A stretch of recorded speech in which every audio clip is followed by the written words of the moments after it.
बात करते हैं जो हमारे पास है वो है मुंबई। यहाँ पर 68 साल के एक व्यक्ति के साथ 11 करोड़ रुपए की ठगी हुई है। बुजुर्ग को शेयर मार्केट में निवेश का झांसा देकर लूटा गया है। ठगी का पूरा मामला समझ लेते हैं आशीष चतुर्वेदी से।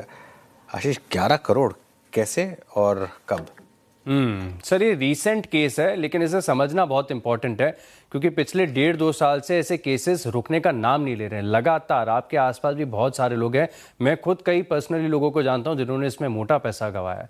11 करोड़ की ठगी होगी। अब आप इस चीज़ को समझिए कि एक सीनियर सिटीजन है जिनकी उम्र है 68 साल, ये मार्केट में निवेश करना चाहते थे। इंटरनेट पर ब्राउज करते हैं, सोशल मीडिया देखते हैं, काफ़ी सारे एडवर्टाइज आते हैं, कुछ एडवर्टाइज इसमें फर्जी भी होते हैं। अब ऐसे फर्जी एडवर्टाइजमेंट पर जब क्लिक किया जाता है तब एक व्हाट्सएप के ग्रुप में जोड़ दिया जाता है और इसके बाद अगर आप देखें तो एकाएक की ठगी देखने को मिली। पहले क्वांटम समझ लेते हैं कि इतना एक्सट्रीम है। 11 करोड़ की ठगी हो गई और इन बुजुर्ग ने, सीनियर सिटीजन ने 20 दिनों में 1 दर्जन से ज़्यादा खातों में ये 11 करोड़ जो है वो ट्रांसफ़र कर दिए। लेकिन अब ये पार्ट समझना बहुत ज़्यादा इंपॉर्टेंट है कि दरअसल ये मॉडस ऑपरेंडी होती कैसे, कैसे ठगी की जाती है। तो इसका पहला भाग तो मैंने बता दिया कि जो फर्जी एडवर्टाइजमेंट होते हैं उनके ऊपर क्लिक किया जाता है, फिर उसके बाद एक व्हाट्सएप के ग्रुप पर लैंडिंग हो जाती है, आप इस व्हाट्सएप के ग्रुप में जुड़ जाते हैं। लेकिन असली खेल तब शुरू होता है जब इन व्हाट्सएप ग्रुप को देखा जाता है तो इसमें ऑलरेडी 200 से 250 लोग जुड़े रहते हैं जो कि लगातार पूरे दिन मार्केट के बारे में, रिसर्च के बारे में, स्टॉक्स के बारे में बात करते रहते हैं और आपको लगता है कि नहीं ये जेन्युइन चीज़ है। इनफैक्ट मैं कई केसेस में ऐसा भी देखा है कि ये जो स्कैमस्टर्स हैं आपके घर पर मार्केट की किताबें भी बेचते हैं, स्टडी मटेरियल भी बेचते हैं, ताकि आपको लगता है कि नहीं ये रेलेवेंट है, सच है और मार्केट में पैसा बन रहा है। अब दरअसल यहाँ से शुरू होती है ठगी और स्टॉक्स का लालच दिया जाता है। प्रेफरेंशियल अलॉटमेंट, सर्किट वाले स्टॉक्स को खरीदने की बात की जाती है। जिन कंपनीज के आईपीओ नहीं आए उन आईपीओज में अलॉटमेंट, प्रेफरेंशियल अलॉटमेंट ऐसे झांसे दिए जाते हैं और उसके बाद एक एप्लीकेशन का रजिस्ट्रेशन दे दिया जाता है जो कि बिल्कुल पूरी तरीके से फर्जी होता है। अब इन बुजुर्ग के साथ भी क्या हुआ कि 11 करोड़ जो उन्होंने डाल दिए थे, निवेश कर दिए, वो 11 करोड़ की वैल्यू कितनी दिखने लग गई? 18 करोड़। लेकिन ये सब हवा है, कुछ नहीं होता है इसमें। तब तक आदमी देखिए बिल्कुल डिनाइल पर रहता है लेकिन खुश रहता है कि 11 करोड़ अब 18 करोड़ हो गए। अब लेकिन बात आई जब विड्रॉ करने की तो ये 18 करोड़ तो थे ही नहीं।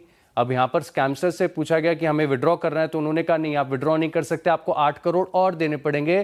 तब दिमाग की बत्ती जली कि नहीं कुछ तो गलत है, ये पूरी तरीके से स्कैम हो गया है। और इसी के चलते देखें तो ये एक ऐसी चीज़ है जो लगातार बहुत रिकरिंग हो रही है और सीनियर सिटीजन बहुत ज़्यादा इसमें ट्रैप हो रहे हैं। तो एक बार मैं बता देता हूं कि इनकेस आप भी अगर किसी को जानते हो और किसी के साथ ये ठगी या फिर आप ऐसे व्हाट्सएप ग्रुप में, तो आपको क्या करना चाहिए? तुरंत जो national cyber crime reporting portal है 1930, इस पर जानकारी दे दें। अपने बैंक को तुरंत जानकारी दें अगर एक भी ट्रांजैक्शन गलती से ऐसा देखने को मिल गया और संभव हो तो नज़दीकी पुलिस स्टेशन में, साइबर क्राइम में इसकी जानकारी देना बहुत आवश्यक है। जितनी जल्दी एफआईआर कर पाएंगे उतनी जल्दी कार्रवाई होगी। मेरी तो रूह कांप गई अनुज। 11 करोड़ रुपए है, मतलब अभी अभी कुछ दिनों पहले वो चल रहा था ना, वो कस्टम अधिकारी कॉल करते थे, व्हाट्सएप कॉल होता था। ये एक नया फेर है और वो भी 68 साल के एक सीनियर सिटीजन के साथ। कैसे बचे इस माया जाल से हैं? बिल्कुल। 11 करोड़ 11 करोड़ वाकई में। और सच बताऊं तो बहुत दुख भी होता है। और मेरे पास तो खैर 11 करोड़ है नहीं, तो लेकिन अगर होते तो मैं क्या करता, मैं ये बता देता हूँ, है ना। देखिए सबसे इम्पोर्टेंट चीज़ ये है कि इस ठगी से कैसे बचा जाए ये ज़रूरी है। और किसी पर ब्लाइंडली भरोसा ना करें। सबसे मेन चीज़ तो ये होगी, आप व्हाट्सएप और टेलीग्राम चैनल, इनसे तो कोसों दूर रहें। सबसे ज़्यादा यही फंसाते हैं।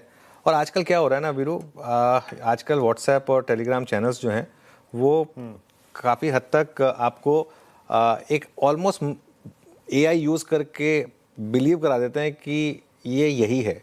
जैसे अब आज की डेट में मेरे नाम पे भी कितने व्हाट्सएप चैनल बने हुए हैं जिसमें लोगों को लगता है कि वाकई में मैं ही कोई कॉल दे रहा हूँ उसमें, है ना। या फेसबुक का कोई वो बना देते हैं, क्योंकि इन लोगों को क्या है, ये लोग टारगेट करते हैं 10,000 लोगों को, 20,000 लोगों को, 30,000 लोगों को।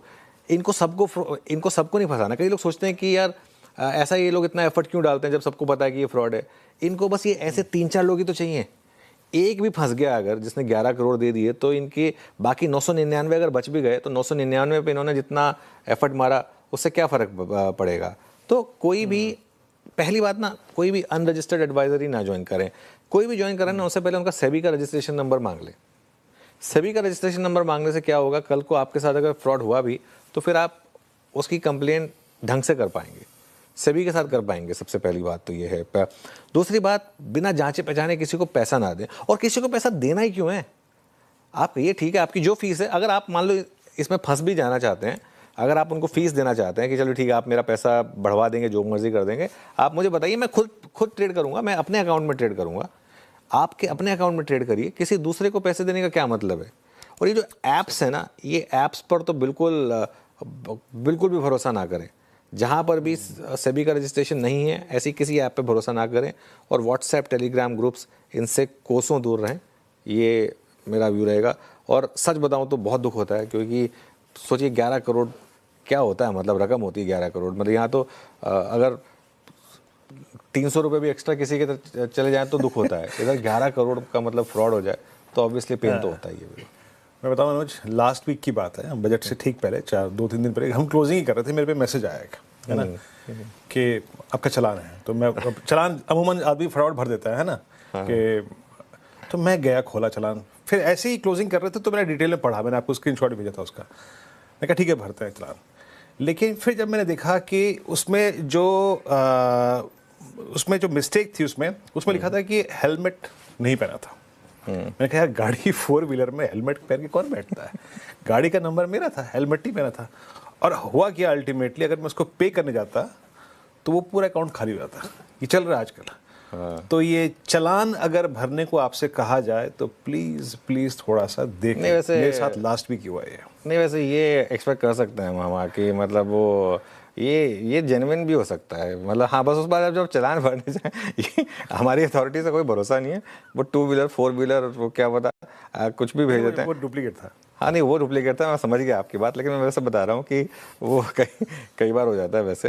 अच्छा, चलिए खैर, एकदम टॉपिक से डाइग्रेस कर रहे हैं, क्योंकि यहाँ पे टॉपिक स्टॉक मार्केट का था इसके लिए। लेकिन इस पर काफ़ी फ़नी चीज़ें हुई हैं वैसे, जो चलाने वाली मामले। खैर वैसे आशीष, बहुत बहुत शुक्रिया, और ऐसी इंटरेस्टिंग स्टोरीज हमारे लिए लाते रहें, और हम कोशिश करेंगे कि अपने व्यूअर्स को वॉर्न करते रहेंगे। इस समय चंदन जी, आपके यहाँ मोतीलाल ओसवाल में कोई ऐसी कुछ एडवाइजरी वगैरह होती है क्या, कि कैसे बचा जाए इन सब फ्रॉड से? बिल्कुल। देखिए अनुज जी, सबसे पहले तो आपको बहुत बहुत धन्यवाद, आपने इस मुद्दे को हाईलाइट किया है। और मैं आपसे रिक्वेस्ट करूंगा कि इन मुद्दों की लगातार आप चर्चा करें, क्योंकि बहुत बड़े स्कैम हुए हैं। अब तो मैं बोल रहा हूँ, हमें आदत सी हो गई है। मैं आपको बताऊं कि मेरे पर्सनल नाम से हर दिन 3 से 4 फेसबुक, इंस्टा आईडी बनती है, और हम परेशान हो जाते हैं, और लोगों को लगता है कि हम पर्सनली रिक्वेस्ट कर रहे हैं। अब कंपनी की बात करें, आपको मैं बताऊंगा कि एक कैंपेन निकला था कि मैं कौन हूं। इनफैक्ट उस कैंपेन में रामदेव जी ने खुद एक वीडियो रिकॉर्ड किया था कि कैसे एक डुप्लीकेट आदमी बनके रियल आदमी के नाम से फ्रॉड करता है। तो हमारी इसमें रियल एडवाइजरी है।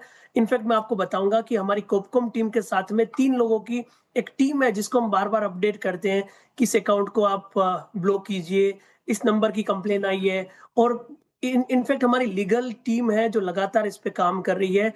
उनके पास इतने सारे मैटर है। तो सबसे यही रिक्वेस्ट है कि आप रजिस्टर्ड और ट्रेडिशनल और नॉन ब्रोकर के साथ में काम करें।